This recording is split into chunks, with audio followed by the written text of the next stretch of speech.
আজকে বানালাম ঝালমুড়ি সাথে লাল চা। আর এই ঝালমুড়ি আর লাল চা খেতে কিন্তু বেশ লাগে। তো আমি এতে দেখো মুড়ির মধ্যে চানাচুর নিয়ে নিয়েছি ঝুরঝুরে ভাজা, মানে যেটাকে স্যাও বলে আর কি, বাদাম ভাজা। বাদাম আমি বাড়িতেই ভেজে নিয়েছি, আর চানাচুরে বাদাম তো আছেই।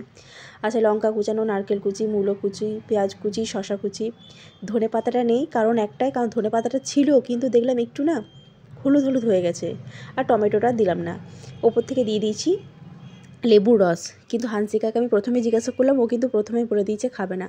ও আবার চানাচুর জিনিসটা খেতে চায় না খুব একটা, জানি না কেন, অভ্যাসটা ভালো কিন্তু খায় না। কিন্তু আমার এই জিনিসটা খুব ভালো লাগে।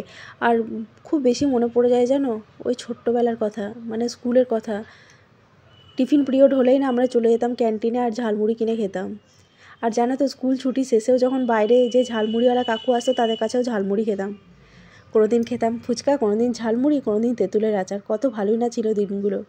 আমি এমনিই খেলাম, ঐশীকে একটু ওপর থেকে সস ছড়িয়ে দিলাম। ভ্লগটা এখানেই শেষ করলাম, কেমন লাগলো জানিও।